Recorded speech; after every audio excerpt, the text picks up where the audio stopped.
Victoria Island, Lagos. The front line in a war against the sea. A Nigerian island that's been shrinking in size for decades, losing up to 10 meters of shoreline a year from coastal erosion. But a battle is now joined to tame the ravages of ocean surge by constructing a formidable sea defense system. This sea, you can hear it now. It's incredibly powerful, this wave surge.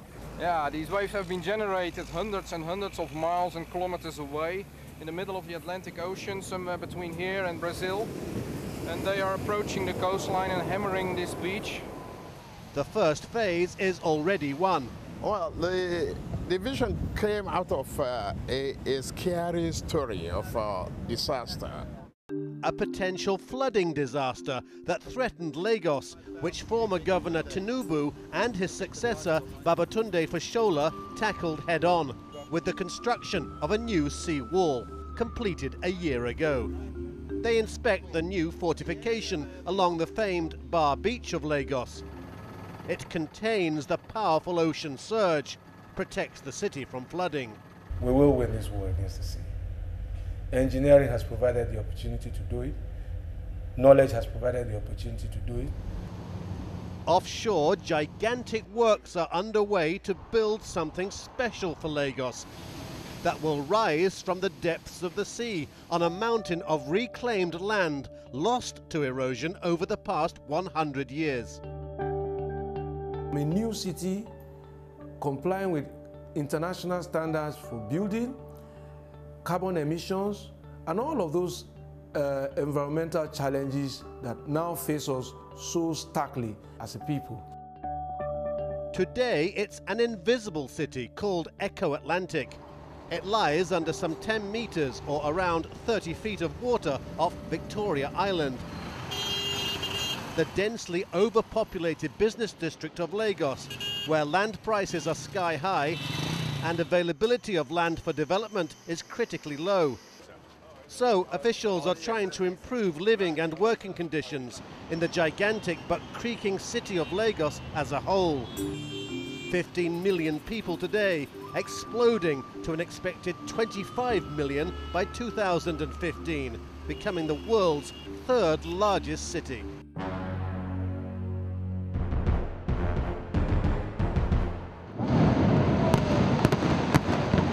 Dust settles on the successful demolition of a derelict building to make way for urban renewal.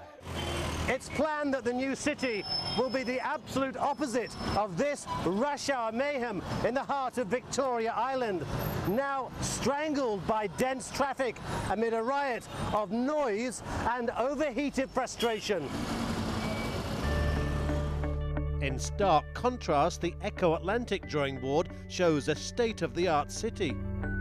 Some 6.5 kilometers or 4 miles long and 1.5 kilometers or a mile wide. Think in scale of the skyscraper district of New York's Manhattan Island or a sizable chunk of Paris, France. State officials launched the project. They are backed by the Nigerian federal government, which warmly embraces the ambitious drive to improve Lagos and boost the economy. It will become, we believe, the financial center of Africa.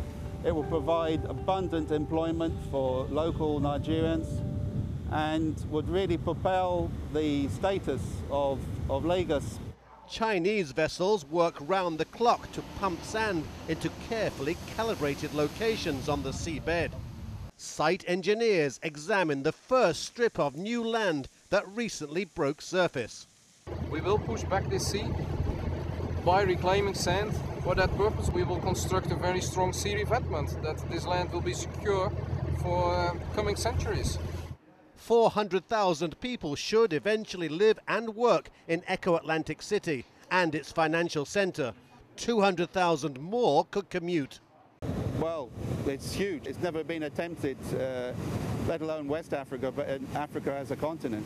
Because of the magnitude of the project, the financing required to get such a project off the ground, multi-billion-dollar financing, privately funded by Nigerian banks and investors. Even during harsh economic times, plots of still submerged land are being sold. This is what reclamation engineers call the rainbow technique of dredging. Freshly harvested sand sucked up from the ocean bed from one position, transported here and air-blown precisely over the target position.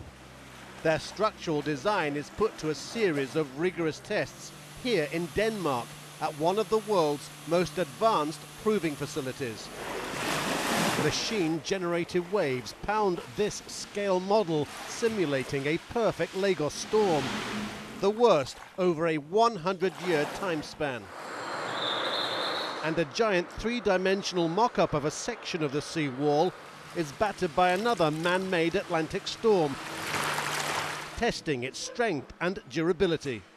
Computer models plot the environmental impact on the city along the Lagos coastline to avoid damage. This is going to change the face of Lagos, and not just Lagos, this is going to change the face of Africa. For governors Fashola and Tinubu, it's confirmation a shared dream can come true.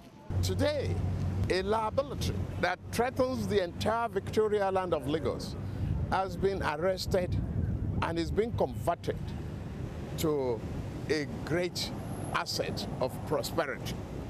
Time and tide wait for no man, but as this daunting challenge is met, Lagos looks forward to the dawn of a new skyline. Brent Sadler, CNN, Lagos, Nigeria.